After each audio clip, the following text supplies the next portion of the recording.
This is the Reason interview with Nick Gillespie. Thanks for tuning in. You've probably heard the saying, even paranoids have real enemies. That's from the poet Delmore Schwartz, who was both clinically paranoid and absolutely onto something. My guest today is Michael Shermer, the founder of Skeptic magazine, a Substack superstar, and author of many best-selling books about rationalism, the evolution of morality, and pseudoscience. He quotes Schwartz in his latest book, Conspiracy: Why the Rational Believe the Irrational, to drive home the point that big, world-changing secret plots happen all the time. But there are reliable ways for us to decide whether, for instance, Lee Harvey Oswald acted alone, 9/11 was an inside job, or vaccines cause autism. For the record, Shermer says yes, no, and no on those counts. We talk about whether conspiracy thinking is on the rise, whether it's coded left or right, how wokeness poisons science, and whether the re-election of Donald Trump means free thought is ascendant.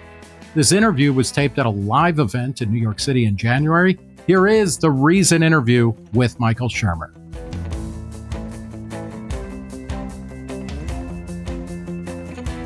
This is the Reason interview with Nick Gillespie.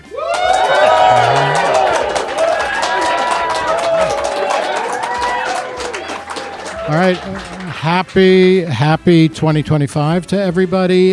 Tonight we are talking with Michael Shermer. He has a phenomenal Substack that you can dig up called Skeptic. He's the founder and head of Skeptic magazine, and there are copies of that scattered around. Please take a look at that. These did make it, so they weren't. All right. That's telling. So that's, my theory is coming together already. That's right. All I need is a lone gunman and a grassy knoll, and then I'll get back to you. His most recent book is Conspiracy: Why the Rational Believe the Irrational, which came out in 2022. And, Michael, the first thing that I want to ask about I want to ask you, as we talk about your book, Conspiracy, but also articles that you've been posting at Substack as well as in Skeptic and elsewhere over the past couple of months about, what seems to be a kind of the high water mark of wokeness seems to have crested and is ebbing away. Do you want to take a victory lap regarding Scientific American and explain what was your relationship to Scientific American? Yeah, I don't want to take a victory lap. I mean, just things happen as they do, and I didn't have anything to do with that. I'll give you the backdrop to that, what I'm talking about. So I started my monthly column in April of 2001. And so my goal was to write 300 consecutive monthly columns to match the great Stephen Jay Gould's 300 that he did in Natural History Magazine, and I made it to 214. And it was the last, they let me write on anything I wanted, including go after religion and stuff and the supernatural. But it was really when I approached subjects that became, politically sensitive, I guess. What's for instance? Well, for example, column number 212 was the fallacy of excluded exception. So I opened with just a fun story about how I was a talking head on a documentary film about cursed horror films like The Exorcist and The Omen, where it's a horror film and then bad things happen on the set or people are killed, bad things happen to the actors or almost happen to the actors and so on and so forth. So then I said, just picture a 2x2 grid where you have 4 cells, and these are the cursed horror films. What about the cursed non-horror films? What about the horror films that are not cursed? And then, the fourth one has nothing to do with it. And the producers are like, well, we don't really have a documentary then because there's nothing to discuss. Like, right. No. And they actually included that in there. Anyway, I thought, well, that's kind of a lighthearted subject. So I said, let's take a more serious topic. Abusive parents who were themselves abused as children. So this is a hypothesis that psychologists float. Maybe the reason parents abuse their children is because they themselves were abused. All right, there's cell one. What about all the abusive parents who were never abused as children? They were raised in a loving family. What about the abused children who grew up to be loving parents who would never dream of abusing their children because they know how bad it is, right? Anyway, so the editor said, oh, no. You're excusing sexual violence against children, and you're saying it's not that bad. I said, I'm not saying it's not that bad. I'm just saying we want to know what the cause is, right? So I had to rewrite it and drop in a different subject like psychics or something dumb. And then then the second to the last one was on race. And basically it was called Dreams Deferred. So I started with Martin Luther King Jr.'s I Have a Dream speech, and then what's happened to the dream? Well, it's gone great so far, all the way up until DEI and the anti-racism and wokeness and all that stuff. And it seems like if you listen to commentators today, it's never been worse. Dr. King's dream is dead. We are more racist than ever. And then I said, but look at the charts, look at the graphs, look at the data. Now, mind you, I only get one page, right? So it's like, here are the books you should read. And so the editor said, we absolutely can't run this at all. You're saying there's no problems, everything is great, and minorities have nothing to whine about. Like, that's not what I'm saying. It's like you can walk and chew gum at the same time, right? Things are better than they've ever been, and there's still problems. And that was rejected completely. So then I thought, I think I'm going to get my walk-in papers here. And sure enough, a month later, that was the end of that. So anyway, so that was a sign. But the sign there is hypersensitivity to harm of readers. Like the readers will be harmed or offended or something like that. Something that we wouldn't have dreamed about being terribly worried about 10 years before. Well, and the editor of Scientific American, Laura Helmuth, was given her walking papers because of tweets basically related to the election. Can you talk a little bit about that, and how do you feel about that? Yeah, so she was hired after I left. The editor-in-chief before that was Marriott DiChristina, who was not woke at all. And so Laura just kind of shifted the content more and more toward woke DEI type content. Like mathematics needs to come to grips with its misogynist and racist past. And basically any disparities in STEM fields where there's more men than women is a sign of misogyny and racism. So, well, what about all the fields where women have more degrees than men? And no, of course, no one cares about that. That's, again, that counterfactual example. So she did half a dozen of those. Peak wokeness hit with the editorial on Jedi. So the Jedi Knights in Star Wars. So the justice, equity, diversity, and inclusion. Jedi warriors was the kind of the motto of the social justice warriors, right? They were just Jedi warriors. And so this op-ed rejected that, saying the problem is that the Star Wars characters are white and male, and worst of all, they settle their disputes with phallic laser swords. Yeah. And I thought that is as bad as it gets, right? Phallic laser swords. What are they watching on TV? Anyway, I guess maybe that's the adult channel of Disney Adult now, or something like that.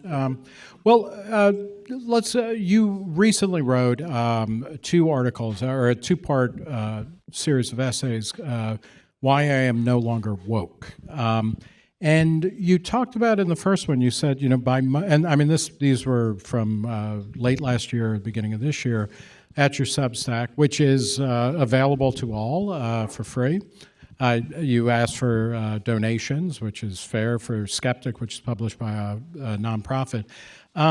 Can you discuss why you are no longer woke? And you called yourself woke, so why don't you start with that? So here you're just kind of using John McWhorter's history of the word, which comes from the African American community, just being awakened to the injustices in the community, which were real for the longest time. So nothing wrong with being woke. Woke is a good thing. We should be woke.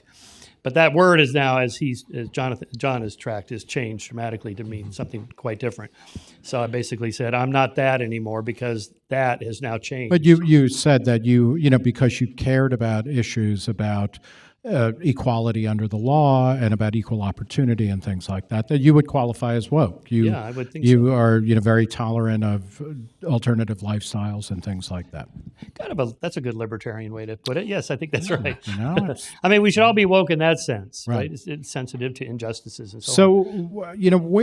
How did wokeness, and I think everybody would agree that, over the past 20 years or 25 years, society has become much more attuned to questions, that pulled under the rubric of wokeness, of, are we secretly racist? Are we, do we have cognitive biases that we don't even understand, that are unconscious to us and things like that?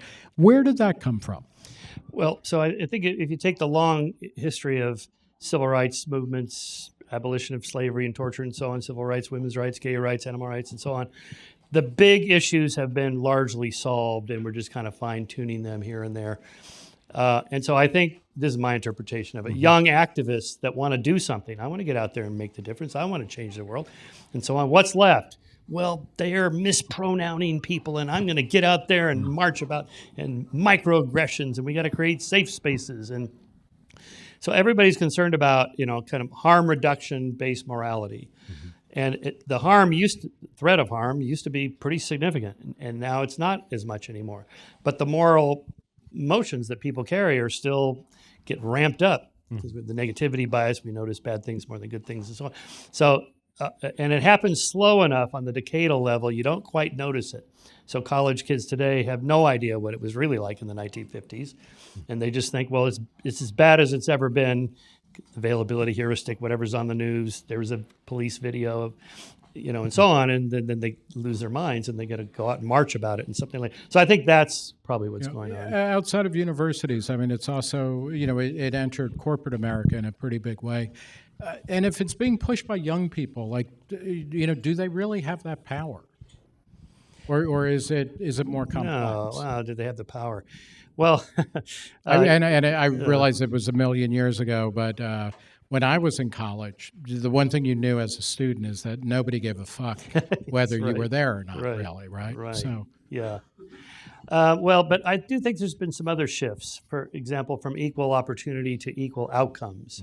So from the word equality to the word equity seems to have made that transition, that if we don't have the perfect percentage of representation from each group in the United States in physicians, lawyers, CEOs, Supreme Court justices, or whatever, then the only allowable explanation is discrimination, as opposed to other social science explanations, which can be tested and are probably better. What would those be? Oh, the pipeline issue. So you just say, why are there not more women in STEM? Even though now there's a ton of research showing that those early studies of the blinded CVs where they send job applications, the same CV, but it's a woman's name versus a man's name, or an obvious white name versus an obvious black name, and the white male applicants get far more callbacks. Okay, those studies have all failed the replication crisis. Now we know that, in fact, the data show. Stephen Ceci is the researcher on this, who's done a really good job. Super liberal guy, by the way, I have to say that. Showing that, in fact, women in almost every category in academia get tenure sooner, they have as good qualifications, they get just as many callbacks for jobs, and so on and so forth. There isn't a problem. And you would think that liberal activists would celebrate this. Look how far we've come since the 1960s. There's more women physicians than men. There's more women lawyers, whatever But no, it's grimmer than ever. But you mentioned the pipeline problem. Is that also? Okay, yeah, sorry, I forgot about that. Yeah. So it could go back to something like just vocational interest differences in different fields. And that maybe in sixth grade, there's fewer women going in this pathway versus that pathway. Again, we're only talking about this one area, that STEM fields that people seem to care about. So the idea is that if universities are not actually discriminating against women in hiring professors, then what's the problem? Well, there aren't as many applying. Why aren't there as many applying? And you can apply this to people of color or whatever. And then so you can take it all the way back to, well, where were they in high school? What were they doing in middle school? And when they took those vocational interest tests, where did they score? So you have to go all the way back. So the pipeline is getting narrower and narrower in some fields. Is assuming that it's valuable to give all people more options, and there's no question. I'm sure all of us have family members who are over 60 who. There might have been a bright woman in your family, and they would say, "Oh, really, you should be a nurse," as opposed to the boy would be, "You should be a doctor." How do we help make sure that equal opportunities are actually being done without necessarily going affirmative action and saying, "Okay, we have to commit to advancing this percentage of people in this field for this reason. But well, we've already done it. I mean, academia is they're just falling over themselves to hire people of color and women and so on in STEM fields. That's not the problem, and they're not. These are uber liberal professors. I know most of these people, right? They're uber liberal progressives. They're not discriminating consciously, it's unconscious or whatever it is nonsense. But yeah, so but again, it's that cursed horror films problem. We're just focused on just these 3 or 4 fields right here where women and people of color are less represented than their percentage. Why aren't we talking about all these other fields? And so they're not applying the same standards. The government already records everybody's race and gender and so on, and is already trying to legislate from the top down. Yeah. It just has to come from the bottom up, and we've already done that. Again, Dr. King's, I mean, it's largely happened. You talk about wokeness as being tightly related to kind of blank slate fallacy. And you also put it in the context of 2 people that I think a lot of people here would know, the economist Thomas Sowell and the psychologist Steven Pinker. Thomas Sowell talked about a conflict of visions, the constrained vision which he identified with conservatives and the unconstrained vision, which he did with liberals or progressives. Pinker talks about the tragic vision and the utopian vision. And what you say that the progressive side of this equation believes in the blank slate. Can you talk a little bit about that and how does that show up again and again? Well, if you believe that people are inherently equal, not under the law, but actual talent, intelligence, emotional regulation, just personality, temperament, whatever, and we don't have equal outcomes, then the problem has to be in society. And so therefore we can socially engineer it from the top down through legislation and so on. Yeah, but the mountain of evidence, Pinker and Sowell, especially Pinker's book, The Blank Slate, just, it's like 800 pages of evidence that we're not equal. And it's not that one is better than the other or anything like that. And what's wrong with just having different interests in different subjects? You can't force people to go into a profession because some activist just thinks, well, we need 2 more percentage points here in this particular field of mathematics or whatever. But that's what that gets you. And that's what all the experiments that libertarians like to talk about for the last century of socialistic, communistic countries, they're all blank slate models. Those are visions of human nature can be completely engineered. And Pinker shows especially that the opposite is true. If you don't have a recognition that we have inner demons that have to be changed through culture and laws and so on, then and to bring out the better angels, then you're never going to make progress. And so that's where I think most progress has come. What do you do to where does your interest in kind of expanding opportunity to people or having equality before the law, where does that come from? Because that's a philosophical prior, right? Where does it come from? You mean? Yeah, like what why do you value that? Well, just personally, I just think it's a better way to go, but I'm like you, more libertarian-oriented. Yeah. Individual autonomy is the foundation of our moral theory. That's what we begin with, the autonomy of the individual. That's what not the group. But that's pretty rare, actually, in history. Well, and you wrote a book about that, right? Yeah, the moral arc, yeah. And why, how did things go, how did they go from a more collectivist understanding of humanity and of human value and of morals to the more individualist one?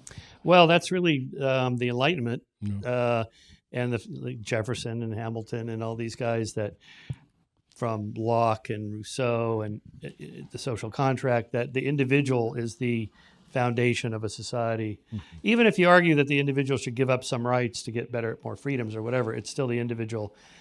Okay, let's just put it so. Harm to individuals. That's our kind of moral starting point. Is somebody harmed by this or not, an individual? Mm-hmm. Now, of course, there's conflicting rights. Thomas Sowell always talks about conflicting rights. I've been writing about this a lot recently with the trans issue. Trans rights are human rights. Yeah, okay, don't discriminate against somebody because they're trans. Right. Well, what if a male to female trans wants to enter a female sports, and this is a post-puberty male who is clearly physically dominant over the other women in the sport? Don't the women have a right to compete against other biological women?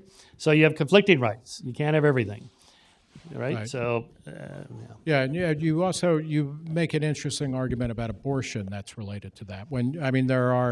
Any given situation can have conflicting rights.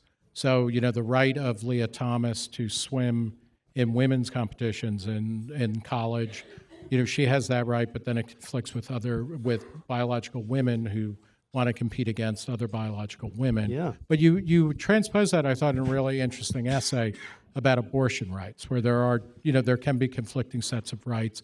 And that's part of what society does, is it figures out how do we adjudicate these conflicts in a way that is, most people will agree with. Could you recall your abortion argument? So I'm a lifelong pro-choice advocate, but I interview and talk to pro-lifers fairly regularly, and I try to steel man their argument. Okay, what are they arguing here? Why? Half the country disagrees with me on this, and they think it's murder. I mean that is a human being, and you're killing it.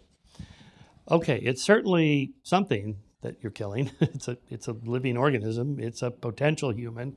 It's not a legal person until, I guess, in the law in different states, it's a double homicide if a pregnant woman is killed. In California, the Lacey Peterson case, I think that was 8 months pregnant. That counted as a legal person, so it's a double homicide, something like that. But clearly, I think everybody recognizes it's a spectrum, if you will, and then you got to draw the line somewhere. And that's what the law does, although scientists say, well, there's no place to properly draw the line, really. And so you just have to choose the rights of the fetus to live, the rights of the adult woman to choose. Historically speaking, so here's my final twist on the argument. Historically speaking, men have always tried to control women's reproductive choices, always, for thousands of years. And I have a whole discussion of the evolutionary origins of this. Mama's baby, daddy's maybe. Paternity uncertainty leads men to be hyper vigilant about mate guarding and so on and so forth. So controlling female sexuality has always been the case, and it's never good for women. So the kind of enlightened liberal tradition should be, well, then we should give women more rights and not go back the other way, even while recognizing the pro-life argument. Yes, it shouldn't just be done casually as a form of birth control, but what's the phrase? Safe, legal, and rare. I guess before we leave trans women in sports, you tell a story. You were a professional cyclist in the 1980s? Yeah. Okay, and you set a record where you drove from the City Hall of San Francisco you rode to the City Hall of LA. I did a bunch of crazy things like that. Yeah, how long that's like that 405 miles or something? I did it in 20 hours. Okay. And change. But by the way, that record has now been broken by a woman, Shauna Hogan. This is 19. She did it in 19 and a half hours. So, hey.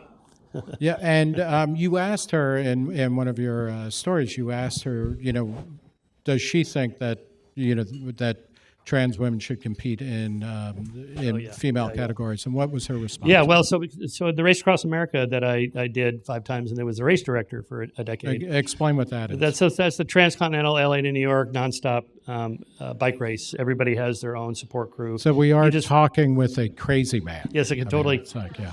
I even have a medical condition named after me called Shermer neck. It's an overuse injury that about a third of long distance cyclists get, and I was the first one to have the luck of getting this, and I actually had to DNF in the 1983 Race Across America in Ohio. I just couldn't go on anymore. My head's just collapsed. The neck muscles completely collapsed, and so now that you could look it up, it's a medical. It's like, I swear, a century from now, Nick, the only thing I'll be remembered for is Shermer neck. It's like Alzheimer's. Who was that guy again? What did he do? Yeah. So anyway, so we had a men's division and a women's division. And one year in '93, Shauna Hogan and another woman named Muffy Ritz, especially Shauna, she was ahead of all of the men all the way into Colorado. We started in Santa Monica. And we thought, oh my God, a woman could win this race. This would be historic. Great. And then she ended up losing by about a day or so because the men are just stronger. Right. So then this went on for a couple more years, and we were talking about maybe this is the sport that could do it. And so I asked Shauna and the other women, do you want just to have just a one division? No, because it's not fair. You know, the men are just stronger. And again, it's not, okay, so Shauna beat my record. That's not the point. On average, yes, Serena Williams could beat me in tennis, double bagel every time. I wouldn't even get a point off her. But it's not me that she's playing, right? She wouldn't even get a point off Roger Federer, right? I mean, she herself said she couldn't beat the top 500th place male tennis player in the world. There'd be no women's tennis at all. The Australian Open's going on right now. There'd be nothing. They'd have no money, no television, nothing if they didn't have a women's division. So it's just on average, after puberty, there's a massive difference. And you just have these overlapping bell curves. But at the far end of professional sports and elite sports, you just have to protect those women's rights. Yeah. In the second part of the essay on why I'm no longer woke is titled "Wokeness Poisons Science." Explain how that happens. Well, so there's so many crazy examples of, like a physicist like Sabine Hoffelder, the German physicist who studies the early universe and inflation. So she posts on Twitter, I applied for a grant for my research, and it got kicked back and said, how is this research going to help people of color? And so she basically on Twitter says, what do I plug in here? What's the magic words, right? I mean, and there's like thousands of examples like that. The DEI programs, these statements that are essentially loyalty statements that professors have to issue now, which have been rolled back, right? In a lot of places. In some places, yes. Yeah, we can talk about it if you want. What's the right way to push back against that? There are a lot of professors. I was just at this conference at USC last weekend, Censorship in Science. So the FIRE people were there, Greg Lukianov, the Heterodox Academy. But there was maybe 100 people, and how many college academic professors are there? Like 100,000 or something? I mean, it's huge. And they feel like we've lost this battle. We push back, but I can't get anybody on my campus to speak up with me, and because they're all afraid to lose their jobs. And if you don't have tenure, nobody speaks up. Well, we started off by kind of agreeing that it seems like the high watermark of wokeness, has reached, and the tide's going out a little bit. I mean, do you think that's true? And if so, then why? And how do you accelerate that? Assuming that wokeness is bad, particularly in things like science or at the academy, where you're really supposed to go where the ideas take you, and not make sure that before you say anything, it's in line with some pre-existing orthodoxy. I'd probably opt on the over-optimism bias. I've been saying for the last 5 years, this tide is going to turn, that pendulum is going to swing back. And my friends are like, when's it swinging back? Here's another example. I do think that there's a lot of data, survey data now showing that the vast majority of Americans are not at all on board with any of the far woke stuff. And as we saw in the election, right? I mean, it's probably overdetermined the number of explanations for what happened in 2024, but one of which, to explain the Democrats' loss, is this overemphasis on wokeness. It's like Bill Maher's been hammering on this every week on his show that I'm a liberal, I'm a Democrat, we got to stop this. This is crazy. We're going to lose more elections. That's part of it, I think. And so I think a course correction is in order. Also, one last thing. The surveys also show that very few even academics are actually on board with this, but they're silenced, either through cancel culture, but there's this phenomenon called pluralistic ignorance, or the spiral of silence, where everybody thinks everybody else believes something, when in fact most people don't believe it. The classic study on this is binge drinking in college. You ask individual college students, do you like binge drinking? No, it's terrible. But I know everybody else loves it, so I do it, right? So then the moment you tell everybody, actually nobody likes doing this. Okay, then people can binge drinking may be the one thing that's not true about, but it's like maybe. I think I get the concept. Yeah. So I think if enough people speak out, and then everybody else can feel free to speak out, if there's no punishment, So you got to end the cancel culture. So denouncing cancel culture. I mean, in terms of censorship in science, is the biggest issue, is it individual kind of lack of character, which might be unfair, but, why aren't there more Galileos, right? Who also kind of, finagled his, he knew when to pull back, right, from his statements of this is absolutely true. But is it an individual problem? Is it the institutions, like at the university level? Is it the National Institutes of Health? I mean, the pandemic is in the back in the rearview mirror, but there was enormous governmental, institutional energy saying this is what we're going to be doing. This is the right way to understand COVID. And we don't want to fund things that are going to go in another direction. Or somebody like a Matt Ridley who started talking about the origins, coming from a lab leak rather than a wet market, faced a lot of issues. Jay Bhattacharya, who's been nominated for a administrative post by Donald Trump, faced this. Is it, where is the censorship coming from? Well, both institutions and individuals, certainly, I think the people in leadership roles in academia mostly believe the woke ideology, but there's not that many of them. And then I think the people under them who don't believe it just keep their mouths shut. Right, Jay Bhattacharya, okay, the fringe epidemiologist. Right. Even that, Fauci accused him of being a fringe. Now it's a joke. He has a T-shirt, he has a business card that says fringe epidemiologist, And so if we make fun of it, that helps. Then other people could see, oh, all right, this has gone too far, something like that. But in the corruption in science, I made the joke about the Sabina Hoffelder's Twitter, but the squelching and silencing of findings from scientific studies that are not politically correct or might make people feel uncomfortable is a real thing. This really does happen. Mm-hmm. And a lot of scientific journals now actually have statements.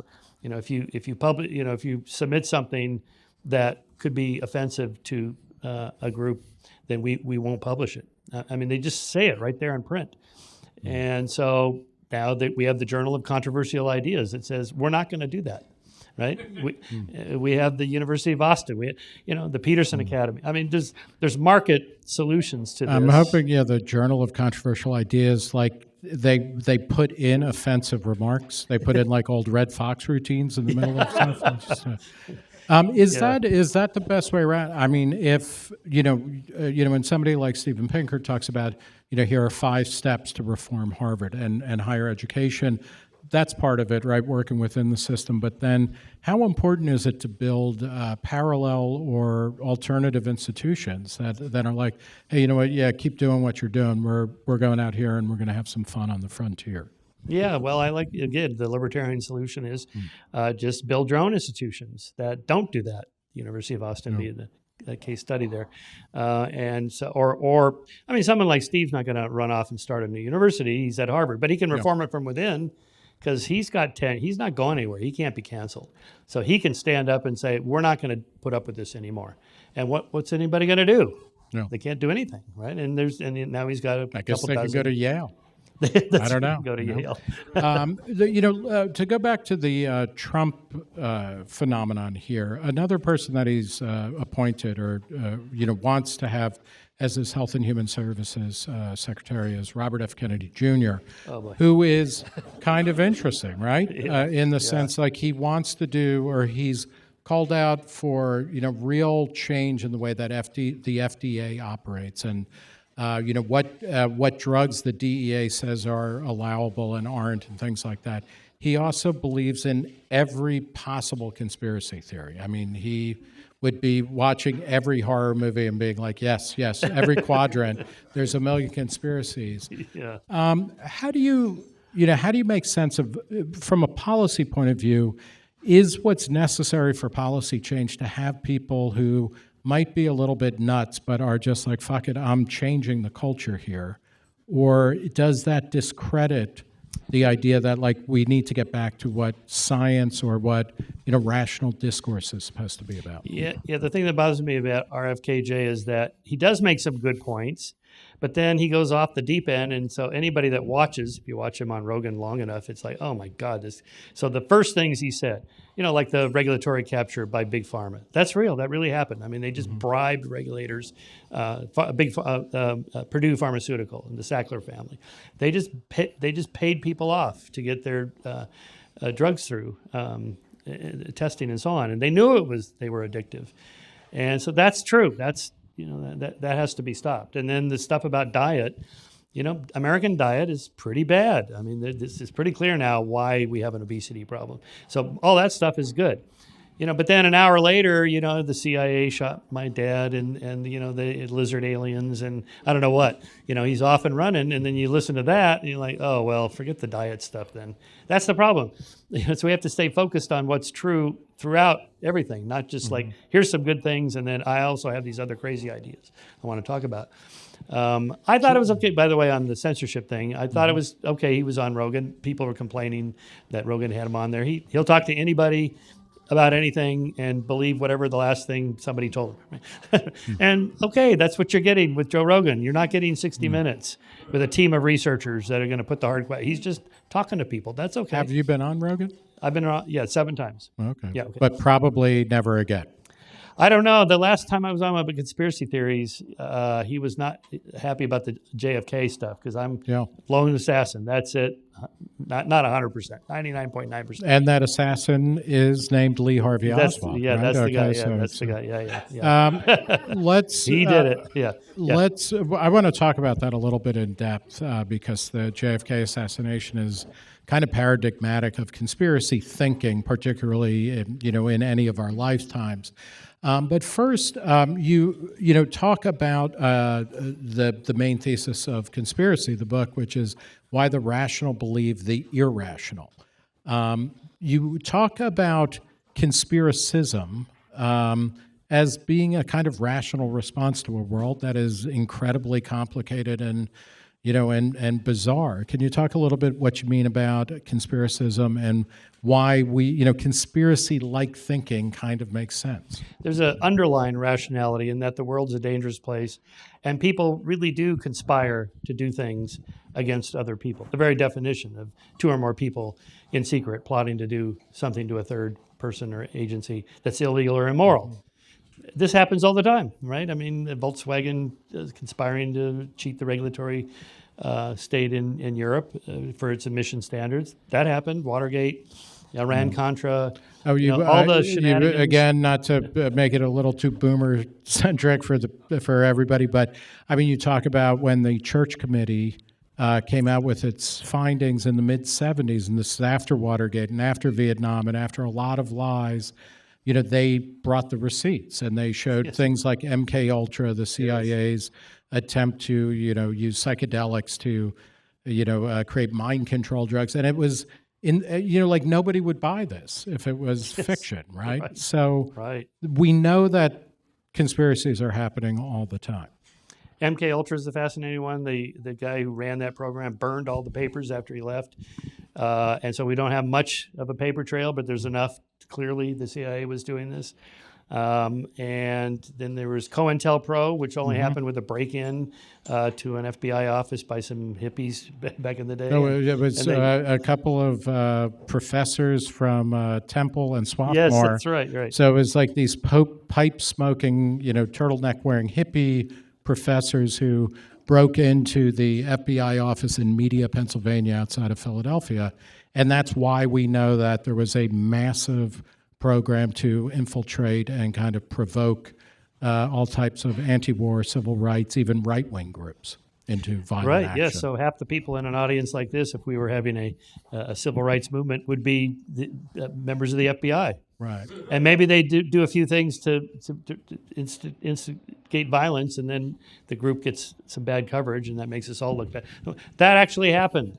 The worst case, of course, was the blackmail letter to Martin Luther King Jr. It's on his webpage. You can read it, or just go on our MK Ultra, or just MLK's Wikipedia page, and there's the letter. signed off by J. Edgar Hoover. We have your sex. Basically, they made sex tapes, and this would be porn revenge, something like that, which is illegal. But they did that. We're going to make these tapes public if you don't stop what you're doing. And they even kind of hinted, if you read between the lines, you should kill yourself. Right. Our government did that to U.S. citizens protected by the Constitution a lot. Not to mention the foreign, assassination of foreign leaders, rigging elections. Oh, the CIA knows all about how to rig elections. They used to do it all the time in South American countries where, they had a fascist dictatorship and a communist dictator, and the fascist dictators, at least you can do business with them. They'll let our companies come in and do business. We just bribe them. Communists will just nationalize our company. So that happened. Michael, would you make porn to win the Cold War? We already won the Cold War, so I'm off. Okay. All right. Okay. But would you make Somebody porn did that. to start a new Cold War? Maybe. To lose a Cold War. So let's talk about JFK, though, because your summation of there are probably more books written about the JFK assassination than virtually any other topic. How many of you believe that Lee Harvey Oswald was the lone assassin of John F. Kennedy? Okay, maybe a little bit less than half. How many of you believe that he either was not involved at all in the assassination, which some people have, or that there was a vast conspiracy involving any number of other organizations? Or he was a patsy? Yeah. Yes. No. Oh, no. Wow. Okay. Good skeptical group. One or two. Okay. So maybe, yeah. So how do you know for sure that it was Lee Harvey Oswald? Well, nobody knows for sure. I mean, he's dead, right? So he didn't even get a trial. He had a mock trial where Vincent Bugliosi went up against Jerry Spence in a British mock court for the BBC, and won handily. That proved that to the jury that Lee Harvey Oswald was the lone assassin. Okay, for what that's worth. But the thing is that in any event, if you look closely enough at the details, there's always going to be unexplained anomalies. How do you explain that one weird thing right there? Right? And so because the JFK thing looms so large, everybody's picked apart the Zapruder film, for example. Why is that guy in the grassy area from where Abraham Zapruder was filming this direction? There's a guy there with an umbrella. It turns out it was a sunny day. Why is he there with an umbrella? Day, it doesn't make any sense. Just as the motorcade was going by, he opens his umbrella. Oh, the umbrella must have actually been a gun, like a rifle, or it was a signal to the shooters to go ahead and now take the shot, who were planted in the grassy knoll and the picket fence and all that stuff, right? And so this guy, actually, they tracked him down. Finally, he came forward like 20 years after the fact saying, I'm the umbrella guy. And it was a protest against the Kennedy family that goes back to Neville Chamberlain, with his umbrella, saying, I appeased Hitler and everything is going to be great. And JFK's father, who was kind of it was the ambassador to the court. So it was all wrapped up in that. He goes, I just came out to protest with my umbrella. I'm not the shooter. So was he happy that JFK got shot? I don't know. I don't think anybody asked him that. Yeah. Earl Morris did a film on like an 8-minute film. Yeah, that's right. So, but the point is, like with 9/11, you can pick apart just what's that puff of smoke there, and somebody found a passport that was way downtown, and this and that. If you look close enough, you'll find weird things. So it doesn't mean anything. How then do you, what, and obviously you need to look at each one in particular, but what is the, what's the guiding light? What's the astrolabe that you use to make sure that you are not getting suckered into a conspiracy theory, as opposed to not wanting to face the horrible truth that not only did this terrible thing happen, but that it was actually planned? Well, so that's an interesting way to put it, because the bias there is called a proportionality bias, that the size of the effect should have an equally sized big cause. So, 9/11 was a massive event caused by 19 guys with box cutters? Really? Seriously? You're telling me that? Or, JFK, the famous, powerful person in the world. By who? Lee Harvey Oswald, some lone nut? Princess Diana. Cause of death, drunk driving, speeding, no seatbelt. Happens all the time, right? But it's Princess Diana. Come on, that can't be right. She's big, important, and beautiful. It's got to be, the MI5 and the royal family and this and that. And so that's what's going on there, I think. If it was the mayor of Dallas who was assassinated, would anybody care? No. It'd be like, oh, yeah, he was a nut. The lone shooter nuts all the time. So is there a convergence of evidence towards somebody else, right? If this is what I asked Oliver Stone when he was on my podcast. So there's mountains of evidence against Lee Harvey Oswald. Who else? Name. Well, the CIA. Who? Who in the CIA? Name names. Who was the guy actually there? Where's the paper trail? There must have been some receipts of what they paid them, bank transfers, or somebody of the thousands of people that would have to have been involved wants to come forward and talk about it. Not one person.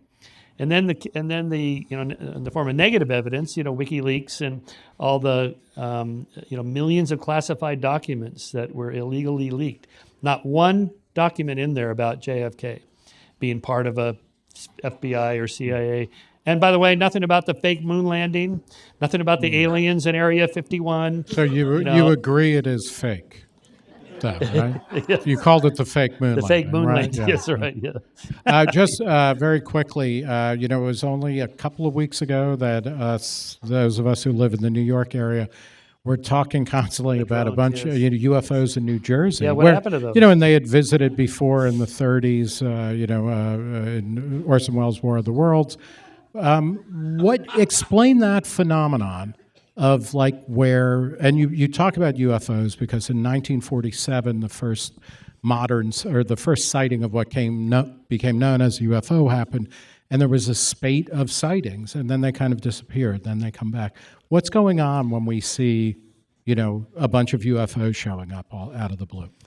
Well, so in that case, the New Jersey ones, we're pretty sure was a kind of a mass hysteria, social contagion sort of thing.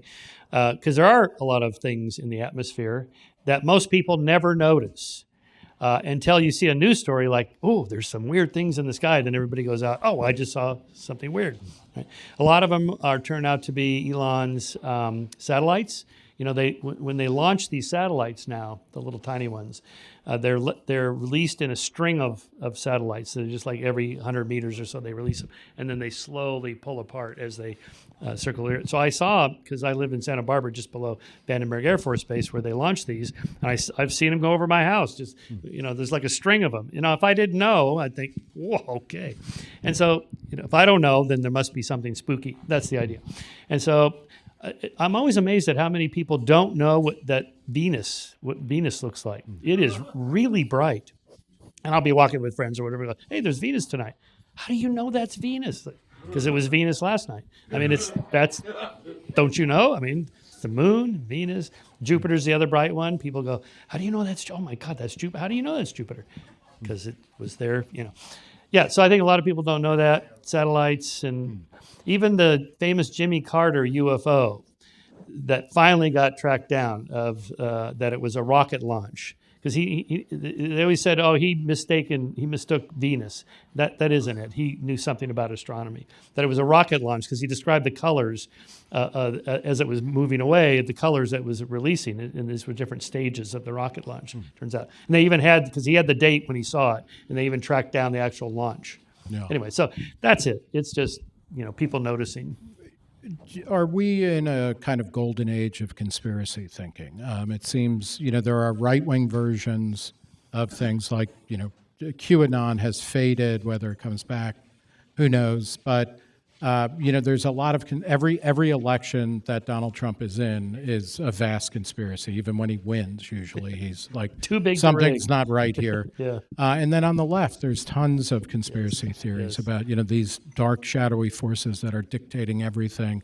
And it could be the Russian government or Mark Zuckerberg's Facebook, throwing the election, et cetera, or, billionaires dictating everything. Is it worse than it usually is, or are we just So talking about there's it more? some survey data on this and some social science research on like letters to the New York Times over the last century. And it isn't worse now. I mean, people were writing to the editor of the New York Times in like the 1910s, worried about the Catholics. You know what those Catholics are up to? And then of course always the Jews in the 1920s and 30s. You know what the Jews are up to? And the immigrants, that's an old one. So those have always been around. It probably goes back thousands of years. It's the speed and the depth at which the ideas can spread overnight. And this started with a little homemade film called Loose Change, which was made in 2003 by a couple of college kids that thought, I'm just going to ask some interesting questions about 9/11. That's what it's about, 9/11. This actually is an expression, just asking questions. So we call it jacking off. He's just asking questions. And these are the people. So I'm not saying I know who did it. I'm just wondering, how do you explain that Lee Harvey Oswald did this and that, and he knew this guy, and so on. And that was when it really took off. That had like 40 million views. I mean, Hollywood producers would die for numbers like this, right? And it was just a free film online. And so that's where it really launched. Because the JFK assassination, people have been around since really it happened. But they were small in number. Well, and they had the best ones were around before it happened, right? Yes, that's right. Because they knew it was going to happen, right? The psychics. So, yeah. But they had these little mimeographed newsletters, and they'd meet in hotel rooms with 10 people. There's nowhere to go, right? Some of them published books, but mostly self-published books. But now you can have millions of followers overnight. So it's the speed and the depth that's different. And the best kind of inoculation against it is, it's partly kind of doing rational exercises like the preponderance of evidence and and checking your sources and data. How much of it is also, just kind of understanding history and recognizing that certain kinds of themes and stories that have, they encode some kind of symbolic or psychological truth. We want this to have been planned. We want, it's better to live in a world that is horrible, that is evil, but controlled than one that is just indifferent and completely random. How important is it to know history as a kind of hedge against conspiracy thinking along with rationality? Well, the psychology there is that our brains are wired to find patterns and look for causal explanations of things, not very well wired for understanding randomness, chance.